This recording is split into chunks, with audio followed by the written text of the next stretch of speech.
चंडीगढ़ नगर निगम चुनाव के नतीजे आ चुके हैं और भाजपा ने 35 में से 12 सीटों पर कब्जा किया है। हमारे साथ भाजपा के चंडीगढ़ के अध्यक्ष अरुण सूद इसमें मौजूद हैं। इनसे हम बात करते हैं। सर, नतीजे आ चुके हैं, 12 सीटें हासिल की हैं। कहीं ना कहीं आपको और ज़्यादा बेहतर प्रदर्शन की उम्मीद होगी, तो इस प्रदर्शन पर क्या कहेंगे? नहीं, हमें बिल्कुल बहुत अच्छे प्रदर्शन की उम्मीद थी। हमें उम्मीद थी कि हम बहुत एक बड़े बहुमत की तरफ बढ़ रहे हैं, क्योंकि हमने 6 साल जो है नगर निगम में रहते हुए शहर का विकास किया था। और उसके बदले हमें लगता था कि चंडीगढ़ की जनता का आशीर्वाद हमें बरकरार रहेगा। लेकिन आज भी मैं समझता हूँ कि एक ये जो है बड़ा कॉन्फ्लिक्ट सा, बड़ा डिवाइडेड सा वर्डिक्ट है, लेकिन आज भी किसी पार्टी के पक्ष में नहीं है। अगर आम आदमी पार्टी को 14 मिली हैं तो हमें 12 सीटें मिली हैं और एक हमारे सांसद भी हैं। और ज़रूर कांग्रेस पार्टी एक हाशिए पे गई है, लेकिन मैं समझता हूँ कि आने वाले समय में जो है, जिस प्रकार से आम आदमी पार्टी ने लोगों को भरमाने का काम किया, लोगों को फ्रीबीज और झूठे वादे करे, और दिल्ली सरकार ने अपना सारा खजाना खोल दिया और इतने बड़े बड़े विज्ञापन और ये सब चीज़ें और सारे जो और भी जो पूरा सरकार का जो तंत्र होता है वो सारा इस चुनाव में लगा। और कुछ लोगों को इस बहकावे में भी लाया गया और जिस कारण से ये रिजल्ट आए। लेकिन आज भी परसेंटेज की अगर वोट परसेंटेज देखें तो भारतीय जनता पार्टी शहर में आज 30% के साथ नंबर 1 पार्टी है। आपको क्या लगता है कि जो नतीजे आए हैं, आम आदमी पार्टी की जो फ्री की घोषणाएं थी उनका नतीजा है, या कुछ जो किसान आंदोलन था उसका भी असर पड़ा है? नहीं, ये जो है इसमें बहुत सारे कारण रहेंगे, हम इसका एनालिसिस करेंगे। लेकिन भारतीय जनता पार्टी और किसान आंदोलन का मैं समझता हूँ कि बहुत बड़ा, भारतीय जनता पार्टी के 5 सिख उम्मीदवार लड़े थे, पांचों के पांचों सिख उम्मीदवार जीते हैं। इस कारण से मुझे लगता है कि एक जो पूरे सिख वर्ग का वोट जो है, और वो प्रतिनिधित्व भी हमने दिया और भारतीय जनता पार्टी को मिला है। दूसरा, ये जो फ्रीबीज हैं, नेचुरली कुछ ना कुछ इसका असर रहा, कितना असर रहा ये हम लोग स्टडी करनेंगे, ये अभी एनालिसिस का विषय है। जो जिस तरह से चंडीगढ़ स्वच्छता सर्वेक्षण में पिछड़ा था, या विपक्षियों ने डंपिंग ग्राउंड का मुद्दा बहुत काफी उठाया था चुनाव प्रचार के दौरान, क्या इन मुद्दों का भी असर पड़ा, आपको लगता है ऐसा? नहीं, हर मुद्दे का कुछ ना कुछ कम ज़्यादा असर तो पड़ा ही होगा, लेकिन इसका मैं, जैसे मैंने कहा कि हम एनालिसिस करेंगे।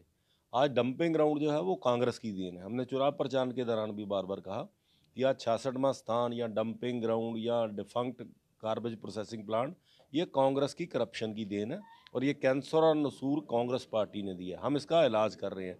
हो सकता है हम अपनी बात कितनी समझाने में लोगों को सफल हो पाए, ये अभी अध्ययन का विषय है, हम इसका अध्ययन करेंगे और आगे भी ये बात हम लोगों के बीच में रखते रहेंगे। तो एक मेयर का चुनाव भी जनवरी में होना है, तो आपको 5 और उसके लिए वोट चाहिए, आम आदमी पार्टी को 4 वोट चाहिए, तो किस तरह से ये जोड़ तोड़ किया जा सकता है? नहीं, हमें आम आदमी पार्टी को भी 5 वोट चाहिए और हमें 6 वोट चाहिए। मैंने कहा कि आज अगर आप देखें तो किसी पार्टी को भी क्लियर वर्डिक्ट नहीं है।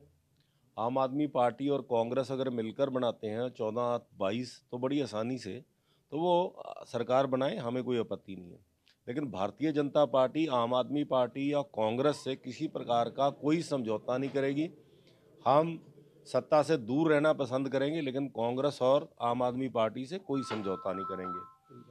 सर, और और मैं समझता हूँ कि आगे आने वाले समय में, क्योंकि मेयर तो बनना ही है फर्स्ट वीक में, और अगर ऐसा ये लोग अपनी इस चीज़ के लिए ये पहल नहीं कर पाते हैं तो भारतीय जनता पार्टी एक रिस्पॉन्सिबल पार्टी होने के नाते ऐसे लोगों को हम आह्वान करेंगे कि अगर चंडीगढ़ के विकास को गति देने के लिए और चंडीगढ़ में एक स्टेबल प्रशासन नगर निगम के देने के लिए अगर कुछ लोग ऐसे आगे आते हैं तो भारतीय जनता पार्टी उन लोगों को लीड करने के लिए शहर के हित में, शहर के विकास के हित में अपनी जिम्मेवारी को निभाएगी। सर, आखिरी सवाल है कि पंजाब विधानसभा चुनाव भी आ रहे हैं और चंडीगढ़ राजधानी है पंजाब की, तो इन चुनाव पे जो नतीजे रहे हैं, क्या पंजाब विधानसभा पे उसका असर देखने को मिल सकता है? नहीं, कांग्रेस पार्टी आपने देखा हाशिए की पार्टी होगी और आम आदमी पार्टी चंडीगढ़ में कोई बहुमत नहीं ले आई। उनकी जरूर एक्सपेक्टेशन से ज़्यादा सीटें आई, लेकिन वो बहुमत से बहुत दूर हैं और वोट प्रतिशत के मामले में भी वो बीजेपी से नीचे हैं। इस कारण से कोई ऐसा उन्होंने कोई एक्स्ट्रा ऑर्डिनरी, कोई क्रांतिकारी परफॉर्मेंस दिया, ऐसा नहीं है। उस कारण से कोई लंबा चौड़ा असर पंजाब चुनाव पे चंडीगढ़ चुनाव का नहीं रहने वाला, क्योंकि ये बिल्कुल ही डिवाइडेड जो है वर्डिक्ट जो जनता का था, तो मैं समझता हूँ कि इसका कोई भी असर, चाहे वो कांग्रेस के पक्ष में हो, चाहे वो आम आदमी के पक्ष में हो, वो कांग्रेस में नहीं दिखाई देगा, वो पंजाब में नहीं दिखाई देगा। तो ये थे चंडीगढ़ भाजपा के अध्यक्ष अरुण सूद, जिन्होंने कहा कि हालांकि इन चुनाव में उम्मीद बहुत ज़्यादा थी, लेकिन उम्मीद के मुताबिक नतीजे नहीं आए हैं, जिसको लेकर पार्टी मंथन करेगी। साथ साथ इन्होंने कहा कि पंजाब चुनाव में इसका असर देखने को नहीं मिलेगा। ईटीवी भारत के लिए चंडीगढ़ से विजय राणा।